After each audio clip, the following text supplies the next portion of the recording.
So in this video, we are going to continue adding to our catalog of derivatives that we know. And again, these derivatives are going to be shown without proof. If you're interested in doing some extra research on your own or hitting me up and asking how come these are the derivatives, you are welcome to. But for now, we have other functions that we would like to know how to take the derivative of. We have worked with pretty much just polynomial functions or things with square roots, but we have a whole bunch of functions in our toolkit that we know how to use, like trig functions, like exponential functions, like logarithmic functions, like inverse trig functions. And so that's kind of what we're going to head into with this material this week. But for now, we're going to start with the derivatives of trig functions. And we have 6 trig functions that we learn about in trigonometry. We have sine of x, we have cosine of x, tangent of x. Those are the main 3. And then we kind of have the other 3, cotangent, secant, and cosecant. Okay, and the goal is to figure out what are the derivatives of each of these trig functions. Okay, now there's not going to be much figuring out, kind of like what I alluded to at the beginning of the class. We're not doing any proofs. I'm just going to give you what these derivatives are, and I'm going to try to give you, ways to remember them. Now, I would like to say for anybody going into Calculus 2 or Calculus 3 or Calc 4, differential equations, if you are headed in that direction, you need to know these like the back of your hand. Trigonometry is used extensively for just so many things that have, oscillatory motion, that kind of move in repetitive patterns, whatever you could think of, sound waves, right? You're the shock absorbers in your car, and lots of things can be modeled with trig functions, so you do need to be an expert at these. But I'm going to try and give you some tips and tricks for remembering these trig derivatives. So you'll notice that I'm going to group these trig functions in pairs like so, right? Sine kind of goes with cosine. That's what we first learn about, when we learn about the unit circle. Then we are introduced to tangent and its reciprocal function cotangent, and then we have secant and cosecant, et cetera, et cetera. So there's a reason why I'm grouping these, but I'm just going to kind of start going through listing what these derivatives are. And I would, strongly suggest you pause the video when I say, oh, here's a correlation, here's a way to remember this, and see if it kind of sticks. So first and foremost, the derivative of sine of x is cosine of x. Okay. Now I'm going to leave that there for a second, and I'm going to move down to tangent. The derivative of tangent is secant squared of x. Okay. And last but not least, the derivative of secant is secant of x times tangent of x. Now, we'll talk about these more and why they are the way they are maybe a little bit later, but for now, I'm going to say these are the first 3. Okay. And you'll notice the derivative of sine is cosine. I have it bundled there. Maybe that's easy to remember, but for now, these first 3 are just kind of starting points of, look, these are the ones you want to memorize. So the derivative of sine is cosine, the derivative of tangent is secant squared, and the derivative of secant is secant tangent. Now you might be wondering, what about the other 3? Well, I claim one of 2 things. Actually, I think that the pattern is going to be super easy for you all to kind of identify. But the very first and probably the most important thing that I have to say in this entire video regarding the derivatives of trig functions is that all of the remaining trig functions that I haven't taken the derivative of start with a co when you say it out loud, right? Cosine, cotangent, cosecant. And I claim that every single trig function that starts with a co will have a negative sign in the front of it. Okay, so you'll notice the derivative of sine is just a positive cosine, the derivative of tangent is a positive secant squared, and the derivative of secant is a positive secant of x, tangent of x. But the derivative of cosine, cotangent, and cosecant all start with a negative sign. Okay, now let's see if you can start picking up the pattern. So the derivative of cosine is not sine, it is negative sine of x. Okay, now the derivative of cotangent is not cosecant squared, it is negative cosecant squared of x. All right, there's kind of like an equal and opposite thing going on here. And the derivative of cosecant, if you were to make an inference, right? Well, this one was secant tangent, but this one's cosecant, so maybe they've swapped, and indeed they have. The derivative of cosecant is negative cosecant of x cotangent of x, okay? So I'd encourage you to pause the video really quick and just rewatch the part that I said necessarily, where the negatives pop out, and see if you can kind of identify that there's some similarities here with these derivatives, right? Tangent is secant squared, cotangent is cosecant squared, just with a negative, right? Derivative of secant is secant tangent. The derivative of cosecant is cosecant cotangent, just with a negative in front. Derivative of sine is cosine. The derivative of cosine is sine, but with a negative in the front. So if these kind of, make sense, or you're starting to get the pattern, we can then start just doing examples. So for instance, right? For example, if we have y is equal to sine of x squared, right? Then y prime is equal to what? Right? What is y prime equal?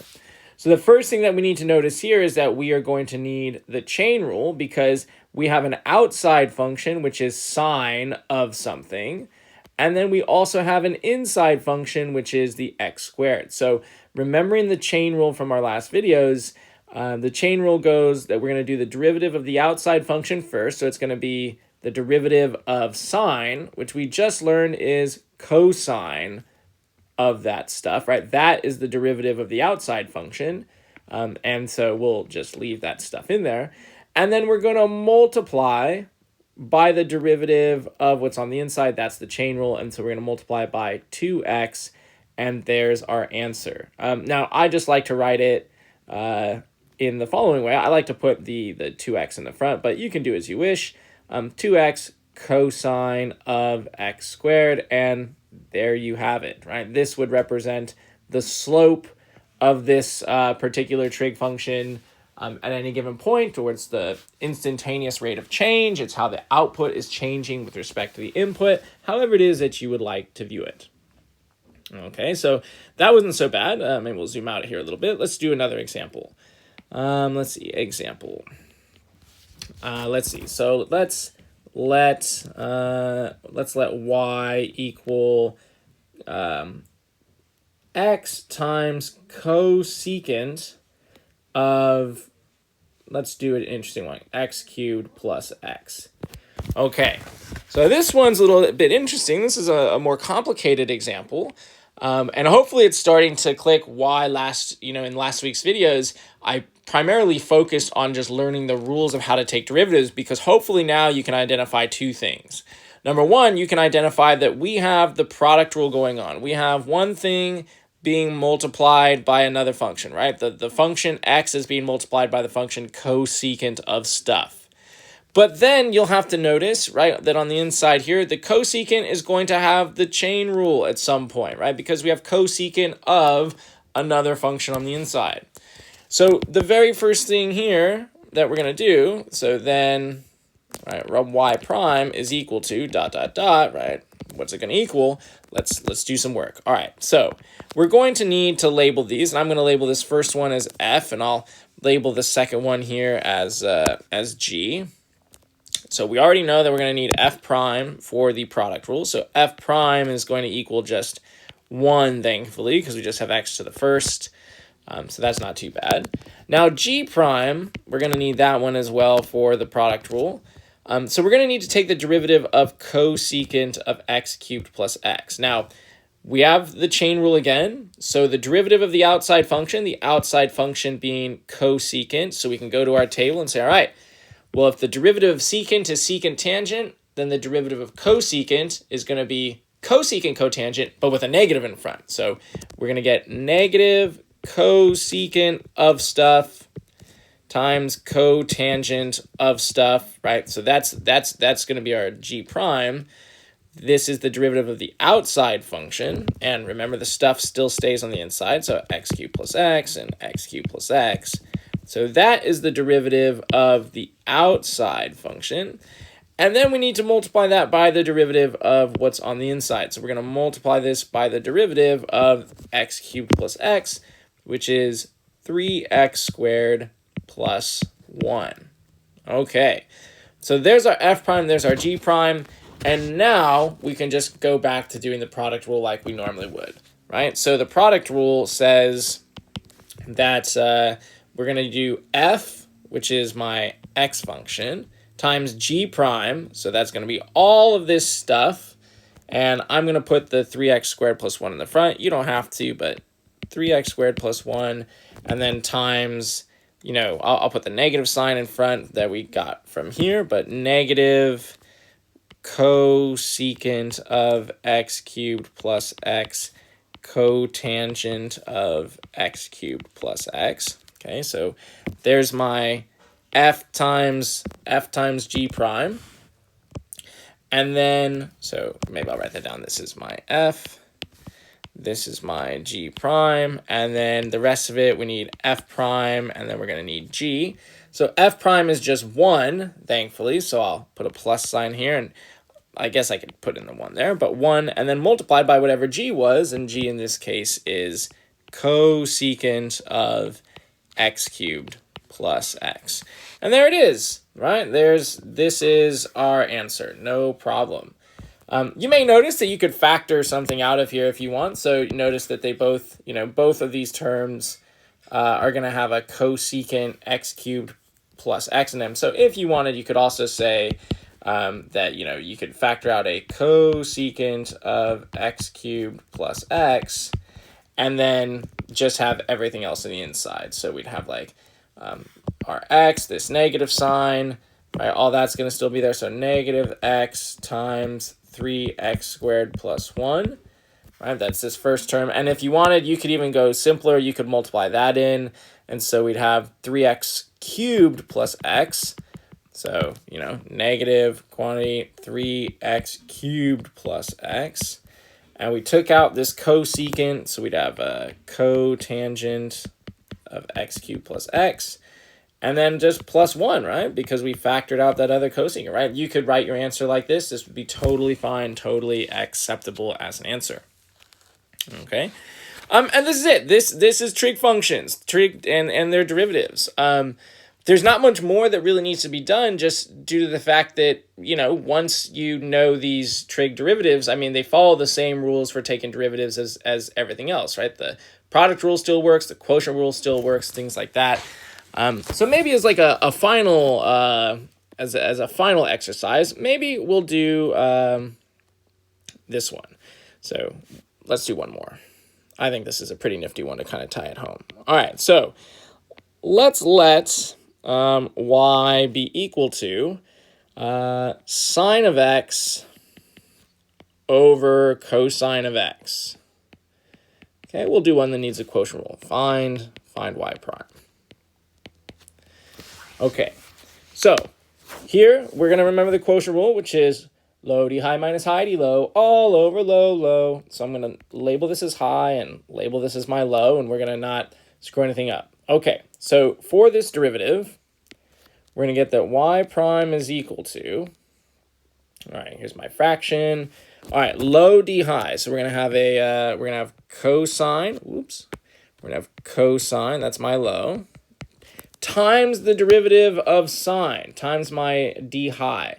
Well, the derivative of sine is also cosine of x. So I'm going to pop that in there, cosine of x. Low d high minus, so I'll put a minus sign, high, which is my sine of x. So I'll pop that there, sine of x. So low d high minus high, d low. Now the derivative of cosine is going to be negative because it has a co in front of it.